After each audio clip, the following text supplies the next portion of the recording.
Programa O D da Questão. Um oferecimento. Unikitchen, M2 Marmoraria, Piso Prime, Comercial Estevam. Conceição, eu me lembro muito bem. Vivia lá no morro, sonhando com coisas que o morro não tem. Essa homenagem, todo começo do programa eu canto, não podia deixar de homenagear Calbi Peixoto.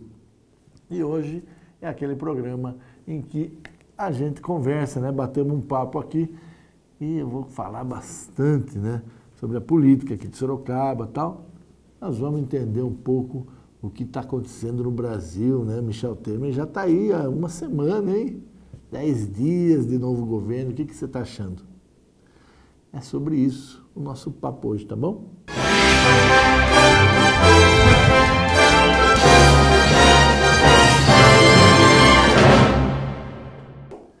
Estamos de volta com o D da Questão. Hoje é aquele dia que a gente faz aquele bate-papo, né? Tentar explicar um pouco, né? Provocar você aí, instigar sobre esse momento que a gente está vivendo aqui no Brasil.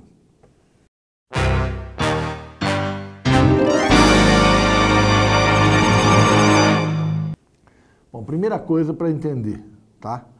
O presidente Michel Temer é interino e a presidente Dilma Rousseff é afastada. Então você tem um presidente que está no comando, que é o presidente interino, que é o Michel Temer. E aí você tem uma presidente afastada, que é a Dilma Rousseff. Então, você tem dois presidentes? Sim, tem dois presidentes. Um que está no comando, que é o interino, e um que está afastado, e como afastada ela pode voltar. Como que funciona isso? É assim, né? O que diz a legislação, né? Todo aquele rito que já aconteceu, que a gente já viu, né? Onde o representante do cidadão, que são os deputados federais, eles apresentam, tem lá a denúncia, chega, o presidente tem poder para recusar ou não, tanto que ele recusou, se eu não estou enganado, 13 ou 14 pedidos, aceitou um. Esse pedido vai para uma comissão na Câmara, essa comissão da Câmara analisa, isso vai para o plenário. Você viu tudo isso, né?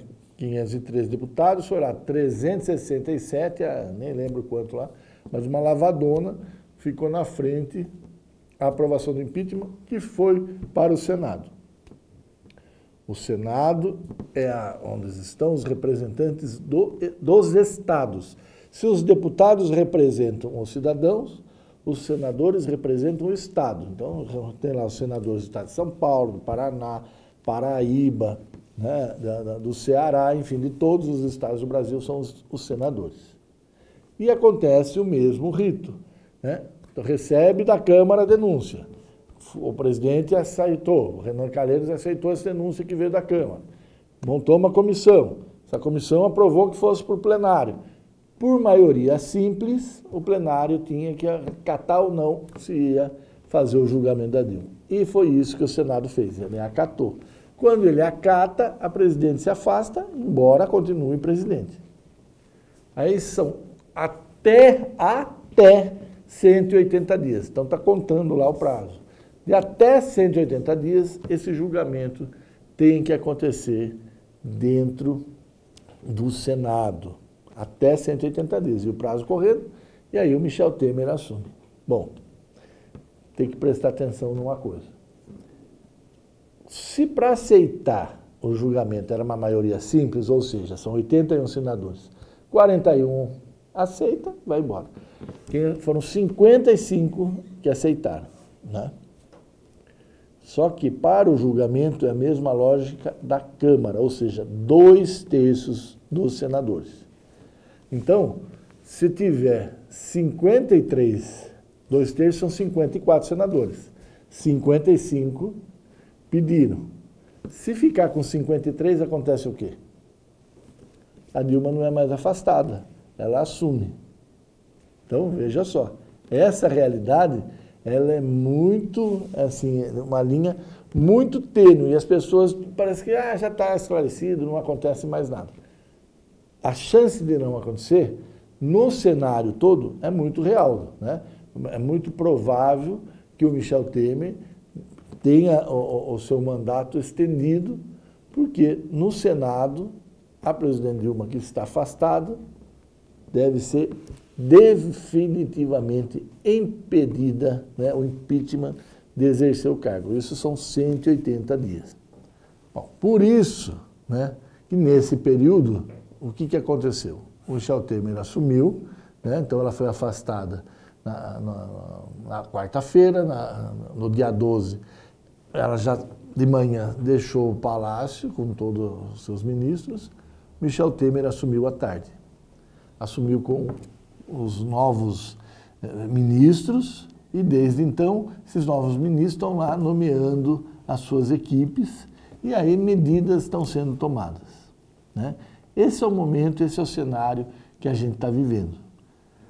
Qual que é a grande vantagem do Michel Temer? Primeiro, como novidade, né, ele consegue, naquilo que eu sempre estou falando, né, no peso da balança, né, ele consegue uma boa vantagem, que é a confiança das pessoas. Está todo mundo meio assustado com essa crise política, né, que travou a economia. Só o fato dele ter entrado já é um ânimo. Então, hoje a gente tem dois pesos, né? O econômico e o da democracia. As pessoas estão deixando um pouco de lado isso, e aí todo mundo que toca nesse assunto fala, democracia, petista, mortadela e coisa e tal. Não é essa a realidade, a gente tem que ter essa noção, né?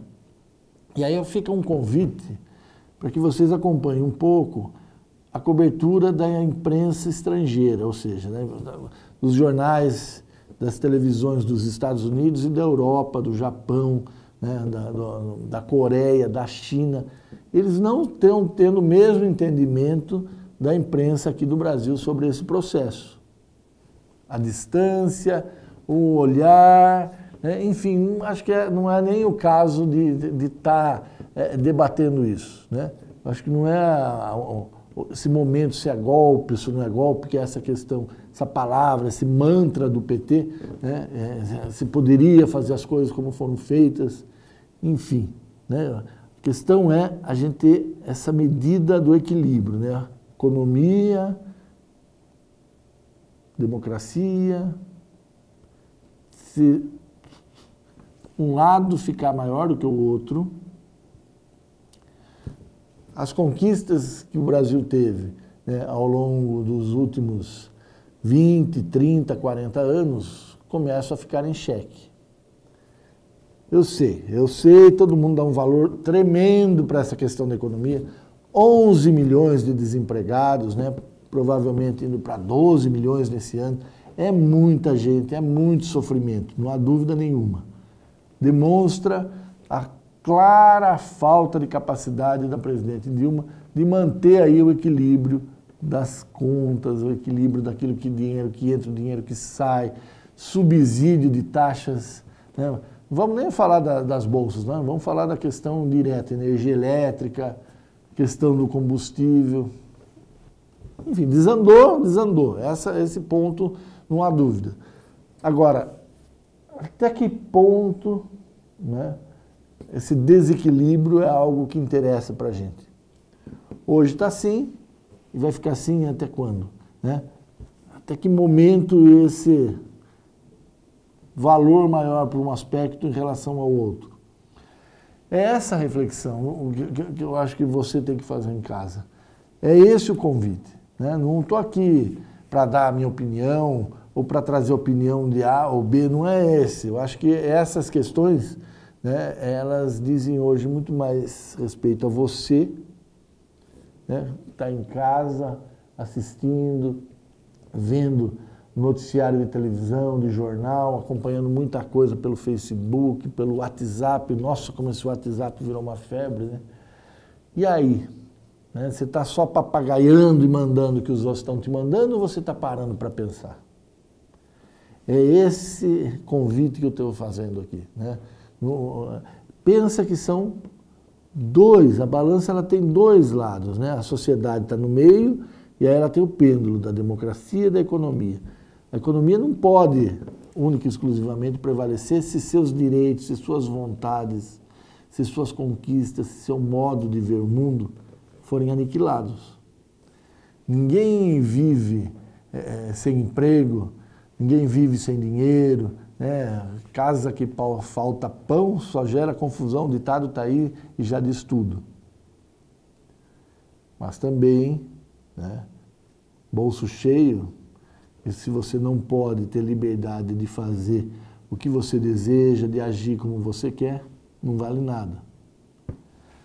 Ah, tá bom, você está pensando aí que hoje você já não tem liberdade, né? Primeiro que você não tem dinheiro, segundo que você vai para a rua, tá essa violência, né? Um monte de gente nos semáforos, liga a televisão, só noticiário, vem aquela coisa, as balas perdidas, parece que a gente vive, né, num faroeste sem tamanho, a gente sai de casa, alguém vai invadir, o clima é pesado, é de tensão. Eu entendo tudo isso, que você já não tem essa liberdade. Mas pelo menos a gente pode estabelecer esse diálogo e você pode pensar qual que é a sua responsabilidade, né, para essa questão, essa desordem, né, que a gente vive socialmente. Por que a violência cresceu tanto? Você já pensou um pouco nisso? É todo mundo que é vagabundo mesmo, né? É todo mundo que está do mal, as pessoas nasceram do mal? Ou aconteceu alguma coisa nesse processo?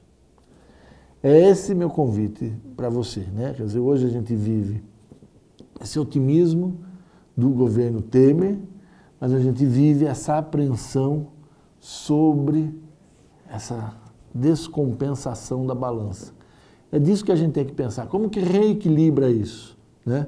Como que faz com que, né, os direitos, aqueles votos seus da urna, o voto, né, que é aquele que a gente escolhe o representante do cidadão, escolhe o representante do Estado, que importância tem isso para você, né? Que importância tem, né, que a gente coloque aquilo que tanto tem machucado todo mundo, que é a corrupção, né, no seu devido lugar.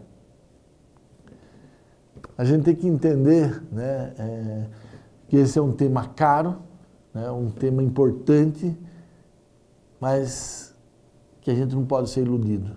Não se deixe iludir, né? Force uma conversa com as pessoas próximas, nos meios de comunicação. Faça com que cada um leve essa reflexão.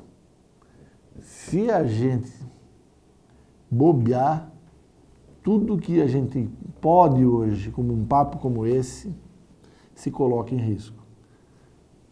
Tomara, né, que haja toda a compreensão e as pessoas consigam, de fato, entender esse momento que a gente está vivendo, tá bom? Fica esse convite aqui para você. A gente vai para um rápido intervalo, na volta vamos falar um pouco de política local. A Unikitchen está localizada na cidade de Sorocaba e rapidamente conquistou o mercado atendendo consumidores exigentes que buscam muito mais que diferenciais de beleza e tecnologia. Perfeitamente adaptada às tendências globais e necessidades do nosso tempo, a empresa busca as mais variadas soluções para o seu dia a dia. Os eletrodomésticos, metais e louças comercializados e a consultoria prestada são referência no interior do estado de São Paulo, sinônimo de qualidade, exclusividade e respeito ao meio ambiente. M2 Marmoraria. 10 anos de compromisso com a beleza e a sofisticação. Rua Mário Tami, 52, Jardim Além Ponte. Próximo ao Extra Santa Rosália. 3237-3030. Sorocaba. m2marmoraria.com.br.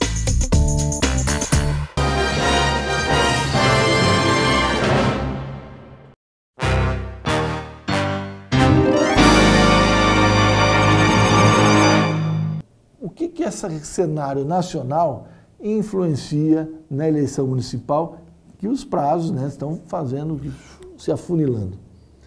Bom, primeiro que a gente tem que entender, né, que uma eleição municipal, ela tem uma característica bastante diferente das eleições para presidente e para governador, as três são para o executivo, que uma você escolhe por afinidade de poder, por afinidade de visão de mundo, por afinidade, de capacidade de gerir a economia. Numa eleição municipal, esses valores eles continuam. Mas vai me dizer que a questão pessoal também não pesa. A gente sabe que pesa. Então, esse cenário nacional, o reflexo que ele traz para o municipal, primeiro é a confiança, né? A gente viveu nessa crise política aí dos últimos 6, 7 meses, né, uma grande assim, medo, desconfiança. Quando Michel Temer assume, ele fala, olha, vamos deixar a crise de lado, agora é trabalho, agora é confiança.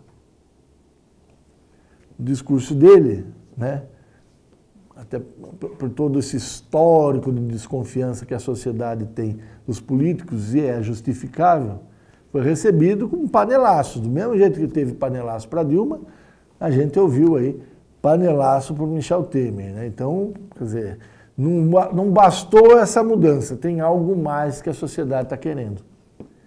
Como que isso se reflete na eleição municipal, né? Será que essa questão ideológica ela está assim tão distante dessa questão pessoal? E aí é minha impressão, e fica o convite para que você também pense na sua impressão, porque você é cada um de nós que vai lá colocar o voto na urna, e é aí que vai decidir. Então, o que eu de fato entendo é o seguinte, quem emplacar primeiro um determinado tipo de discurso leva uma vantagem muito grande sobre os outros. E aí, quais são os discursos? Primeiro, de inovação, né? Ser novo é algo que me parece que é um valor importante hoje para o eleitor.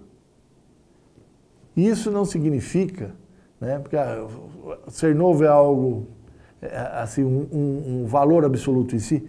Não. Ser novo é aquele que promete ou aquele que demonstra a capacidade de estar rompido com uma tradição e propor um futuro. É isso, no fundo, que a gente quer, né? Que o governante venha e dê uma perspectiva de futuro para cada um de nós. E, no caso da eleição municipal, para a cidade. O que a gente quer quando escolhe um prefeito? Quer que ele garanta que a gente mantenha, ou a gente avance, ou a gente tenha mais conquistas em qualidade de vida. É isso que a gente quer viver bem. O que é viver bem? É ter capacidade de estar numa casa boa, de sair sem trânsito, de ter próximo de si trabalho, lazer, a questão do meio ambiente cada vez mais valorizada. Então, o prefeito é alguém que vai viabilizar essas questões. Então, se ele é o novo, não é questão de idade, não é questão de saber se ele já esteve na política ou não. Um outro aspecto além da inovação, né, a experiência. Ter muita experiência ou não ter experiência nenhuma, o que vai pesar mais, né? Isso é um critério que eu tenho certeza que vai ser levado em conta na eleição municipal. Olha, aquele lá sabe fazer, ou aquele lá demonstra que sabe fazer. Aquele lá que sabe fazer, fez daquele jeito. Ele vai fazer igual ou vai fazer diferente? Aquele que diz que sabe fazer, o que ele já fez na vida que eu posso acreditar que ele sabe que vai fazer daquele jeito? Parece complicado, mas não é. Esse raciocínio, ele é colocado para a gente a partir do momento em que a propaganda e a publicidade elas se tornam diárias e maciças no processo da campanha eleitoral, e quem está lá desprevenido acaba entrando na massa. Por isso que eu estou aqui sempre chamando a atenção. Reflita, pense para não ser massa de manobra.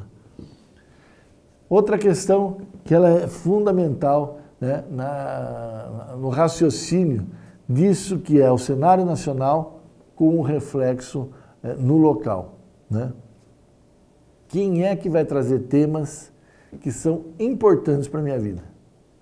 E aí os temas me parecem cada vez mais relacionados à mobilidade, o que significa diferentes plataformas e integração dessas plataformas para a gente se movimentar. Então, o carro, né, sempre foi aquele principal modelo. Quer dizer, ó, vou lá, consigo, conquisto, trabalho, compro meu carro, então eu vou andar de carro. Isso teve um valor muito grande até agora, né, na vida do Brasil, na vida de Sorocaba. Teve em outros países, principalmente nos desenvolvidos, e mudou, né? Muito carro, né, a falta de capacidade de rua, e as pessoas passaram a entender que o transporte coletivo é uma boa. Lá na eleição passada, 2012, se entendeu que o BRT era algo que resolveria isso. E hoje, qual que é a sua impressão? O BRT continua resolvendo isso? Né? Ou a gente vai ter que mudar? Né?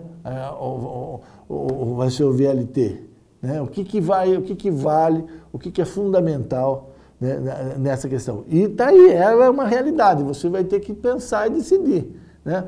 Os candidatos com BRT e os candidatos que não querem o BRT. Esse é um tema, claro, que você vai ter que decidir. E a saúde? Né?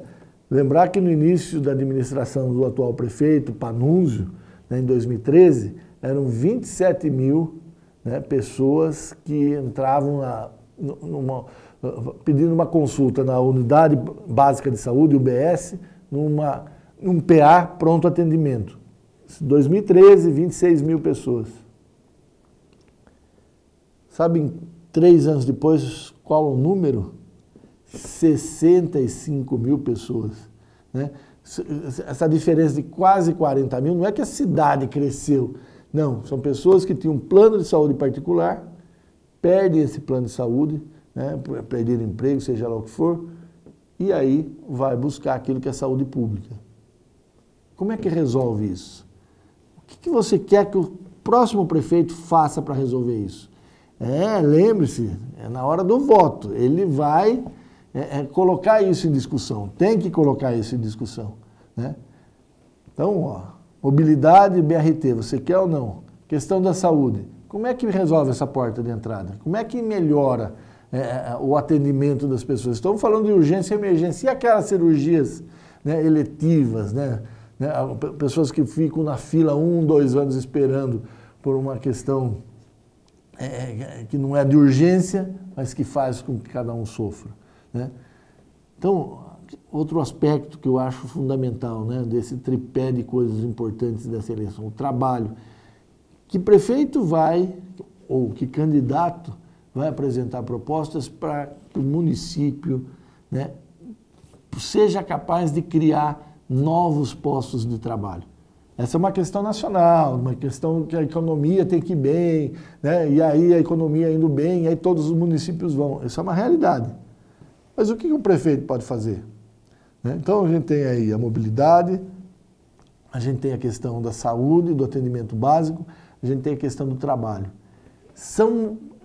Essa é a minha percepção, são temas que eu entendo que são caros ao eleitor. E você? Quais são os temas que você acha que se incluem nesses 3? Ou que substituem esses 3? É isso. É isso que vai estar em discussão. E é essa relação que tem esse cenário nacional com o cenário local na eleição. Os candidatos estão se colocando, estão aparecendo. Vai caber a você, né, estar atento, principalmente durante a campanha, onde a gente fica mais vulnerável, e é um dia atrás do outro. Uma vez você está atento, mas sabe, 10, 15, 20 dias depois, serão 45 dias, a gente acaba de algum modo sendo influenciado. Enfim, né? O tema, o momento está com você, a reflexão está com você. Vou para um rápido intervalo, para um café, e na volta a gente fala o chau do dedo da questão. Não saia daí, até já. Especializada em revestimentos de alto padrão, a Piso Prime oferece os mais variados produtos nacionais e internacionais, além de serviços diferenciados. Através de um atendimento personalizado, o cliente encontrará as melhores opções e as últimas tendências e novidades para os mais diversos projetos. Cerâmicas e porcelanatos nacionais importados, pastilhas em vidro, cerâmica e aço inox, mosaicos em mármore, coco, madeira, pedras naturais e vidro, ladrilho hidráulico, pisos e revestimentos cimentícios e atérmicos para piscinas. cubas especiais, cerâmica natural e decorada, revestimentos exclusivos. Procurando móveis para escritório? A Comercial Estevan tem as melhores marcas e muitas opções. Faça uma visita e conheça a mais completa loja de mobiliário corporativo em Sorocaba. Consultores à sua disposição. Acesse o nosso site comercialestevan.com.br ou solicite uma visita. Avenida Doutor Afonso Vergueiro, número 2131. Telefone 3418 9011. Comercial Estevan, mobiliário corporativo, grandes marcas e os melhores preços.